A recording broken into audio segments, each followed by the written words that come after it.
Hi Gemini, Sun, Moon and Rising. Welcome to Ethernal Realms and welcome to your eclipse reading. So on the 15th or the 14th, we have a new moon solar eclipse in the sign of Libra. That's where the South Node is, and therefore something is coming to light. It can be about a resource that's available, or it can be a past life connection or karma that's coming to the forefront for resolution. It can even be certain fateful encounters connected with relationships you've encountered in the past, in your childhood, while doing something you're passionate about or in one of your creative expressions. And we have a full moon lunar eclipse in the sign of Taurus that falls in your 12th house. I didn't mention the house here, but this is occurring on the end, October 28, 29 of the month, and essentially, they are making the bulk of the month of October here, big fateful changes.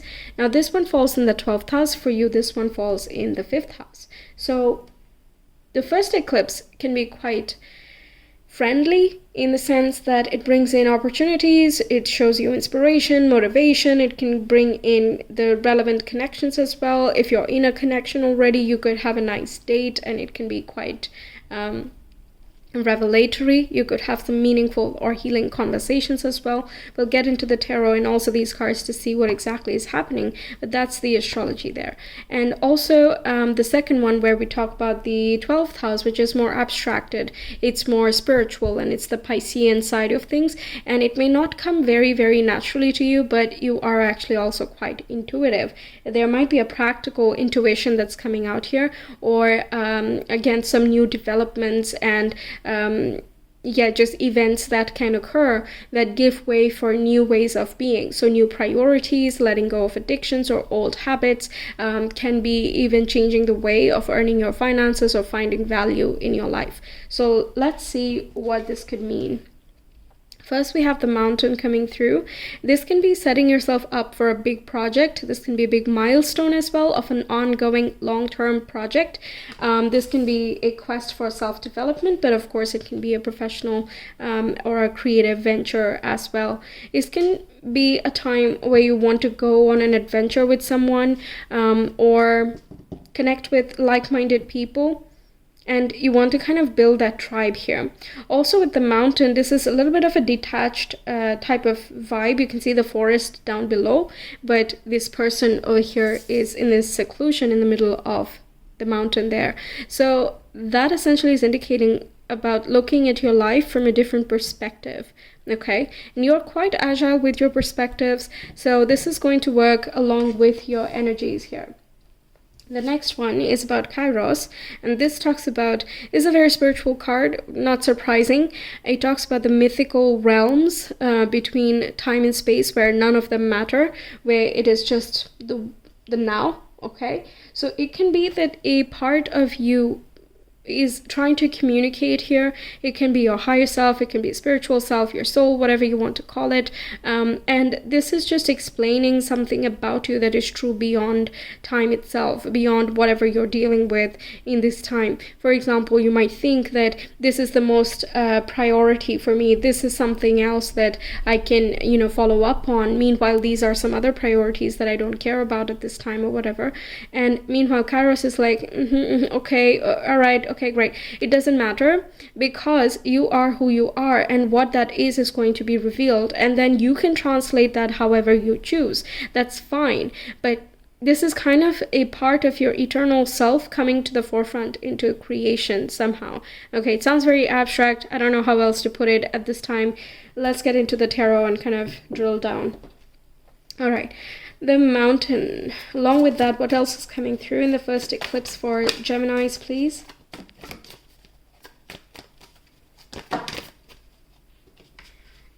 Okay.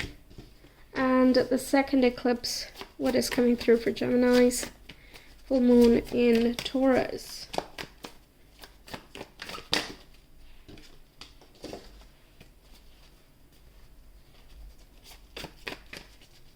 Because sometimes I find that I have a friend who's Gemini rising, and they're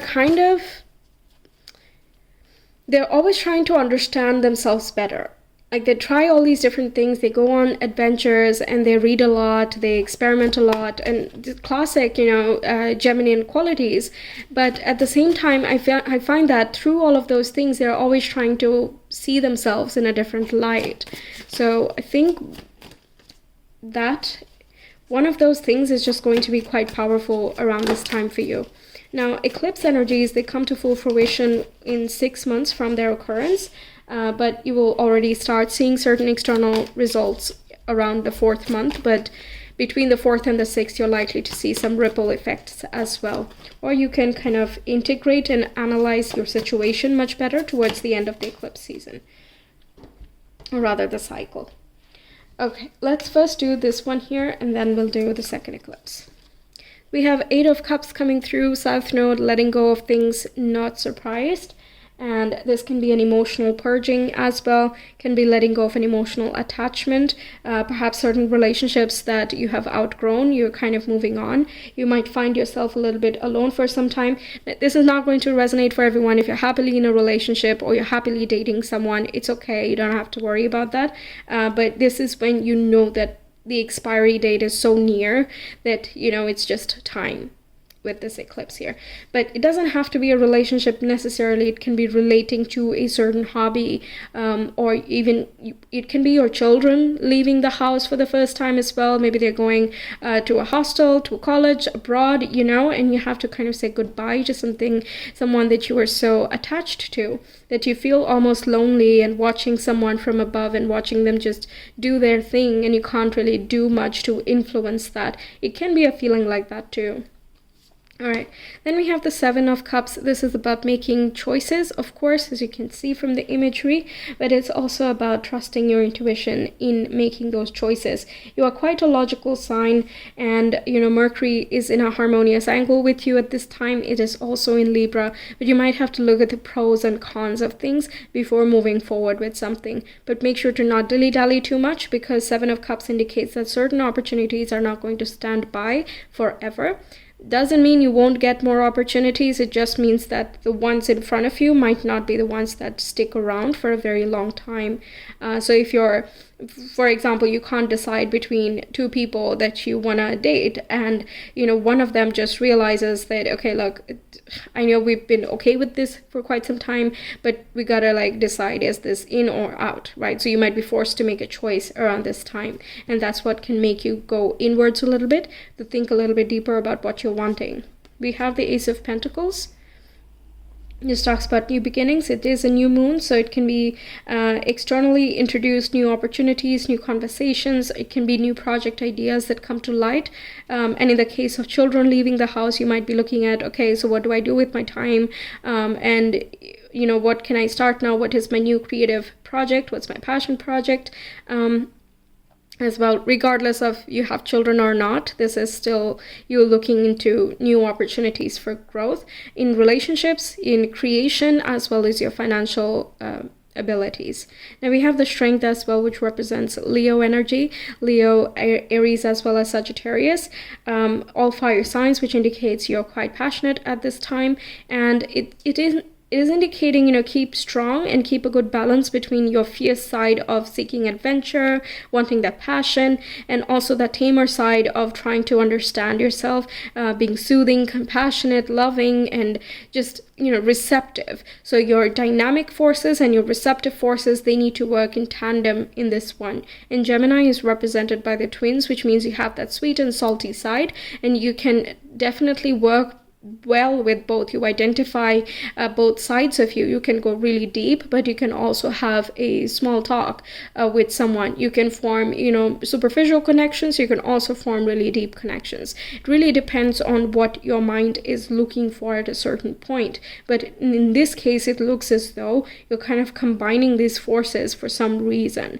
You feel a greater sense of unity, but you might be there are certain choices beyond that point, right? You see yourself differently, and you're like, okay, now what? right? What does this mean for my outside world? It can be that you want to change your job after this. It can be that you no longer resonate with the way of conducting your relationships, the types of people you've been dating, the types of conversations you've been having.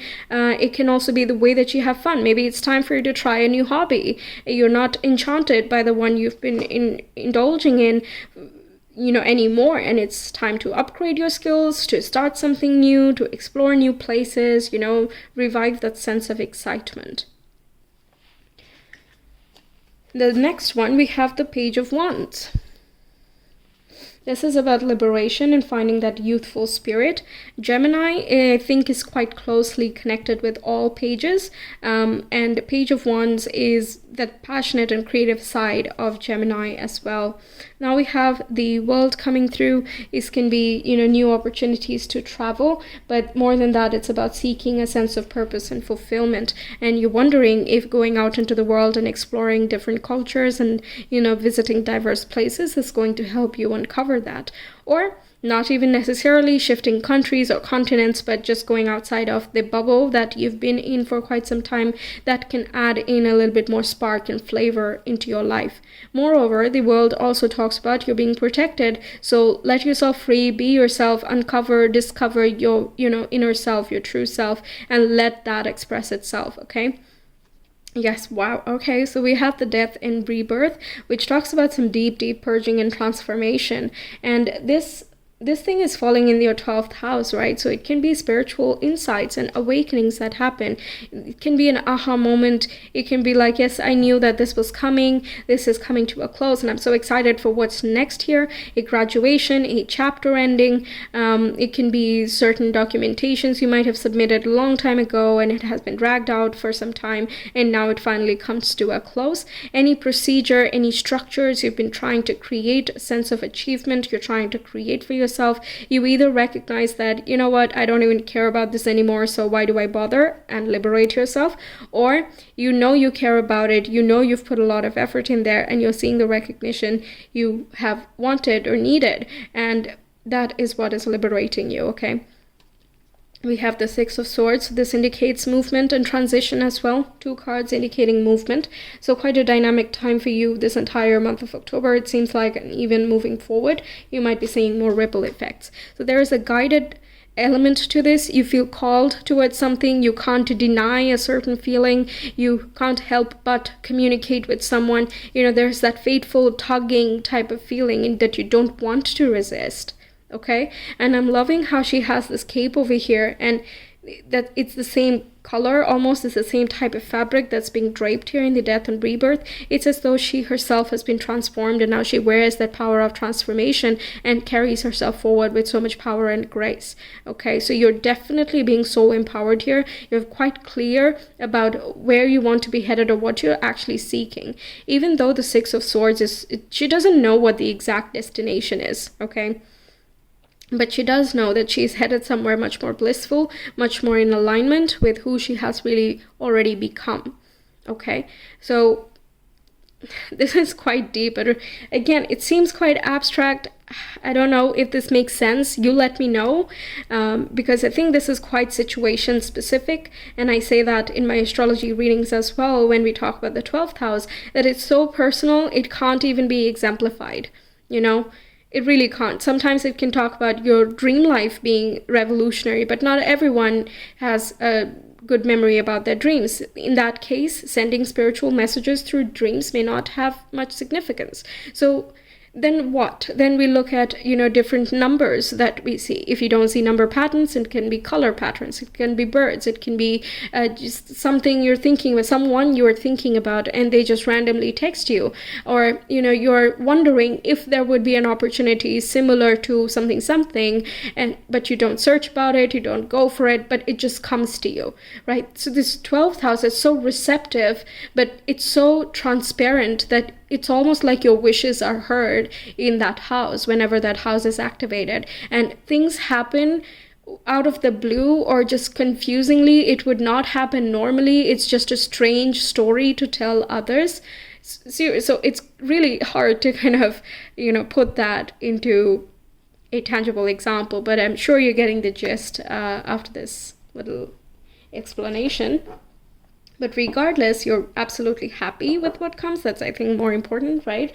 You're quite pleased with what's happening, but it's more of a deep sense of purpose and fulfillment type of happy.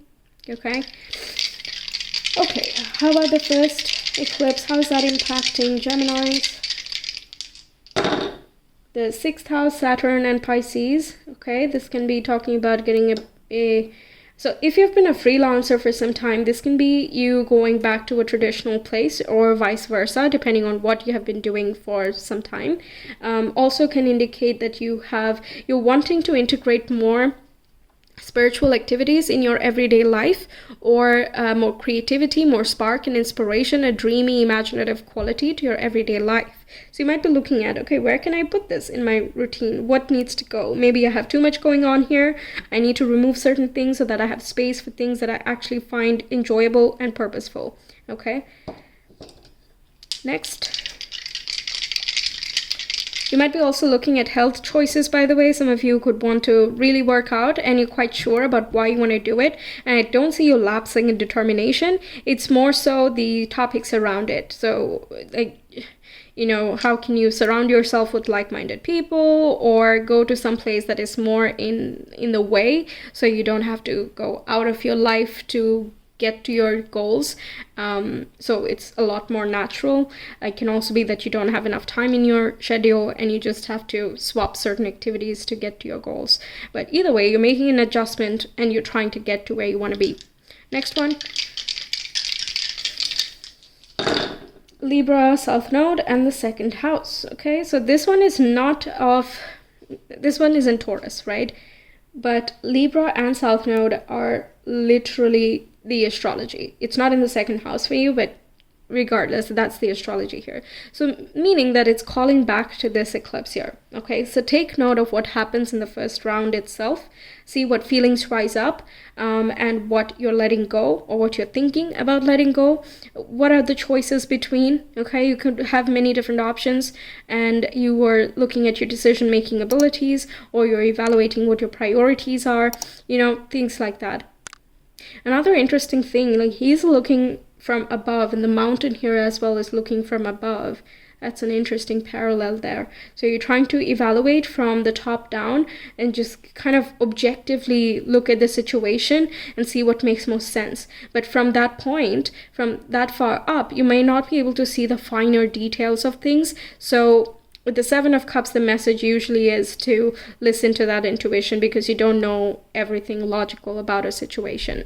Okay, doesn't mean you can't be logical. You can. That is an important faculty to have, but also listen to your intuition.